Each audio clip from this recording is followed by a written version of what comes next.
કે રાજકોટના માર્કેટિંગ યાર્ડમાં અત્યાર સુધીના ઇતિહાસમાં પહેલીવાર લસણના ભાવ આસમાને પહોંચી ગયા છે। નમસ્કાર દર્શક મિત્રો, જગતના તાત માટે એક સારા સમાચાર છે કે રાજકોટના માર્કેટિંગ યાર્ડમાં અત્યાર સુધીના ઇતિહાસમાં પહેલીવાર લસણના ભાવ આસમાને પહોંચી ગયા છે। અને આસમાને એટલે કેટલા?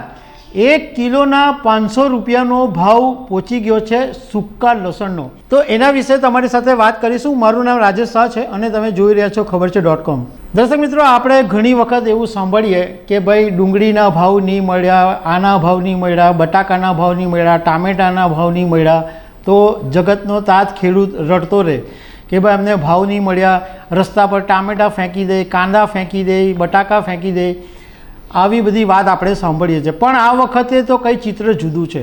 રાજકોટના માર્કેટિંગ યાર્ડની અંદર જે સૂકું લસણ આવે એના ભાવ 1 કિલોએ 400થી 500 રૂપિયા જેટલા ઉછળી ગયા છે।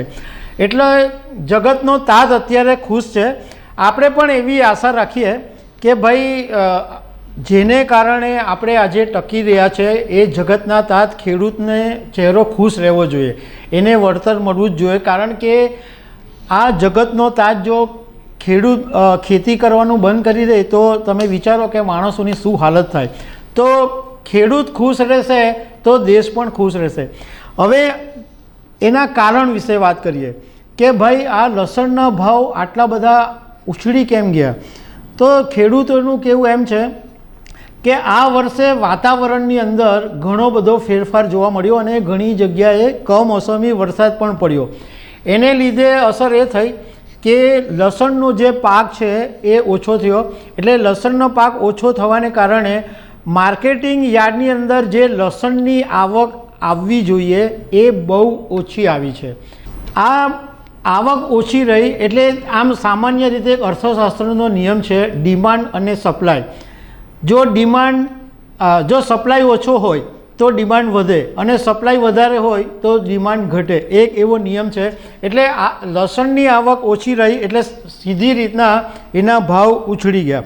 હવે ખેડૂતોનું કહેવું એમ છે કે સામાન્ય રીતે ફેબ્રુઆરી મહિનાની અંદર જૂનું લસણ હોય એ ક્યારેય ખૂટે નહીં એવો ઇતિહાસ છે।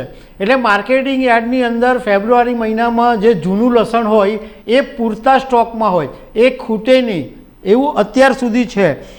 પરંતુ આ વખતે એવું બન્યું કે રાજકોટની બીજા બધા જે માર્કેટિંગ યાર્ડ છે એની અંદર પણ જે જૂનું લસણ છે એનો સ્ટોક સાવ ખલાસ થઈ ગયો છે અને એની સામે હજુ નવો સ્ટોક આવ્યો નથી।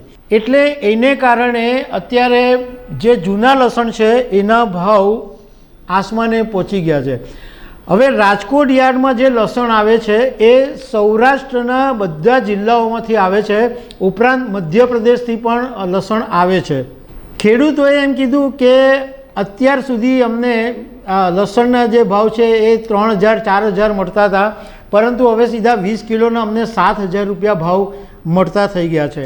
રાજકોટ યાર્ડના ચેરમેન જયેશ બોગરાએ મીડિયા સાથેની વાતમાં એવી વાત કરી કે 15 દિવસ પહેલાં જે સૂકું લસણ હતું એની લગભગ 2-3 હજાર ગુણી આવતી હતી, પરંતુ અત્યારે આજે સ્થિતિ એવી છે કે માંડ 200-300 ગુણી આવે છે। એટલે એને કારણે જે સારી ક્વોલિટીનું લસણ છે એના એક મણ દીઠ એટલે 20 કિલો દીઠ ભાવ 7000થી પણ વધારે ખેડૂતોને મળી રહ્યા છે। આ બાબતે અમે સુરતના શાકભાજીના વેપારીઓ સાથે પણ વાત કરી તો સુરતના શાકભાજીના વેપારીઓ કીધું કે સુરતની અંદર તો લસણના ભાવ હમણાં છેલ્લા કેટલાક સમયથી સ્થિર છે, લગભગ 400-450 રૂપિયા કિલોનો ભાવ છે સૂકા લસણનો ભાવ। નો ડાઉટ લોકોને લસણ મોંઘા ભાવે મળશે, પરંતુ ખેડૂતોને ભાવ વધારે મળી રહ્યા છે અને અત્યારે એમને બહુ ખુશી છે। અને એક ખેડૂતે એમ કીધું કે મેં મારી જિંદગીમાં હું આજે 50 વર્ષની ઉંમરનો થયો છું અને હું વર્ષોથી આ માર્કેટિંગ યાર્ડમાં કામ કરું છું, મેં લસણના આટલા ઊંચા ભાવ ક્યારેય જોયા નથી, પહેલી વાર આટલા ઊંચા ભાવ મળ્યા છે। તો દર્શક મિત્રો આવી અનેક વાતો સાથે અમે તમને મળતા રહીશું. Thank you very much.